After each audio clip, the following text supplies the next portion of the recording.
Hi everyone. This is week 1 if you're following my new creative journey for the year of my beginnings of my Creatively Fit coaching certification. So this week what we did was all about self-love and making those first strokes on the canvas. And as an artist, I'm pretty used to making those first strokes, and it's not as hard as it used to be for me. But what I was reminded was how hard that can be for new people.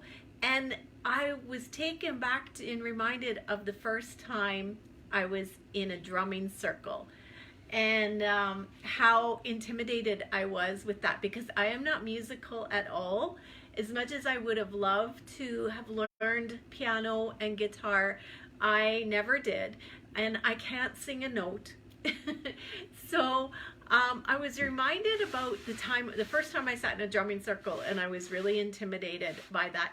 And I just wanted my drumming to kind of blend into the background. I didn't want to stand out at all, because I didn't know what to expect, and I didn't know if I could do it, and butterflies in my stomach, my heart was pounding, and because it's expression, it's your self-expression, right? And I just wanted to blend in.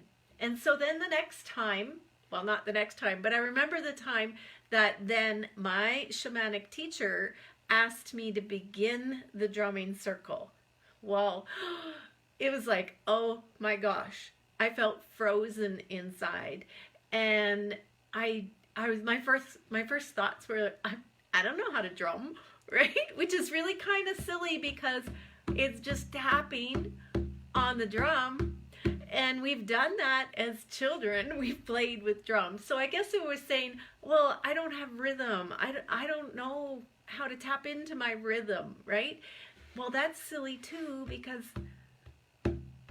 I have a heartbeat, right? So it was all about my voice. So the drum is the voice, and it was all about, well, I don't want my voice to be heard. I just want to blend into the background. And I know that it can be just as difficult when you stare at a blank canvas and you don't know where to start. It's scary because it's self-expression. You feel like, oh, what if I what if I do it wrong? What if my self-expression is wrong? I don't even know what to start with. And so I want to guide you in this one on how you can start. So I'm just using a basic 16 by 20 canvas that you can pick up at the dollar store for $2.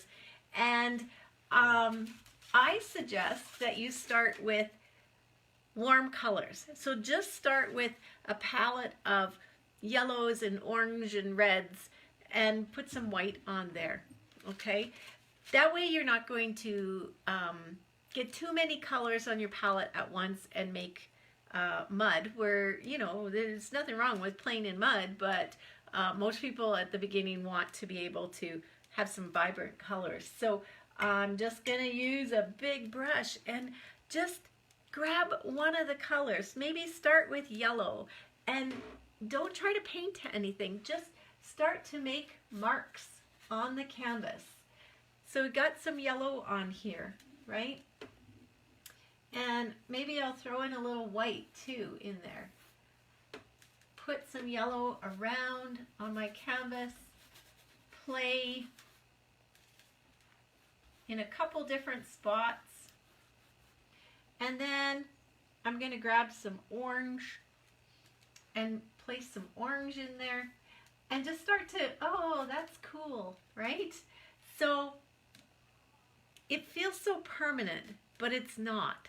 Because I know as an artist that my first layers, they're always hidden. You never see the first layers that I do. I always put layer upon layer upon layer. So just play. When was the last time you played with paint, right? When was the last time you let paint just play on paper or canvas, and allow yourself freedom of expression. You can put some music on and let your paintbrush dance around your canvas, right? So let me tell you a secret though. Every time I come to the canvas, those first strokes are always tricky. But what I've learned is that if I just start, it's like pushing off from the shore. And when I start, the next step comes to me. It all comes, right? It just evolves. And I can start to play and have some fun. This is so freeing. This is so opening. Even if you're a professional artist, it's good to just play. Let yourself be free to play with paint, to scribble on a paper, to doodle without producing anything. It's not about selling, it's about expressing, it's about freedom, right? So allow yourself the time to play at the canvas and make marks. I've got a magenta and red here.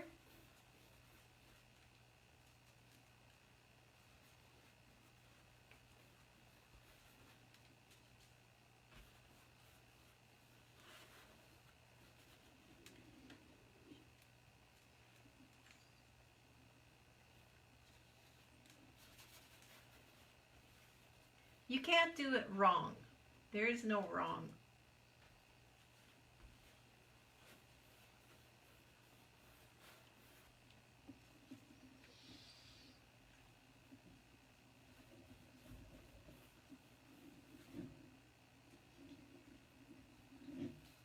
Playing with the colors, and you can even let the water drip. Let it drip and see what happens.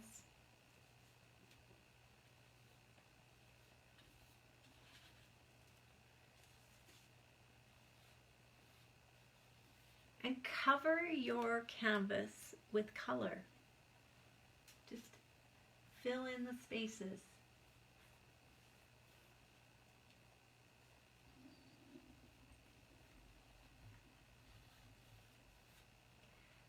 And what gets really fun is if you use a bigger brush even,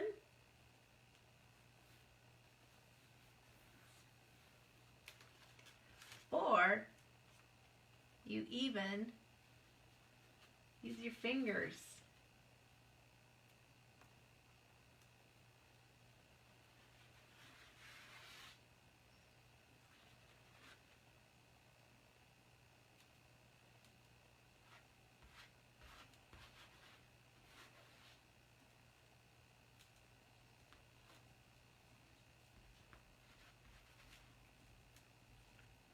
So just have some fun at the canvas. So if you're going to play along with me, pay attention to how this feels. Pay attention to at what point do you go, oh, this is kind of fun, right? Every time I do a painting, I learn something about me. Every time a painting, gets stuck, I learn more about me and where I'm at. The painting, the canvas becomes a reflection of where I am at in my life. It reflects back to me and it shows me how I approach life. So do you approach life in fear, or are you willing to jump in and have some fun? That's what this is about. So I invite you to play on the canvas until we meet here again. Pick out your bright, warm, beautiful colors. Fill your canvas with these colors and don't be afraid. You'll know when it's time to stop. You'll feel that. Just have fun and think about, this is my voice. This is my self-expression. I have a right to my voice. I have a right to my expression. I can just play. I don't have to be an artist to play with color. And I will see you next time. So thanks for joining me and have a great week. Bye.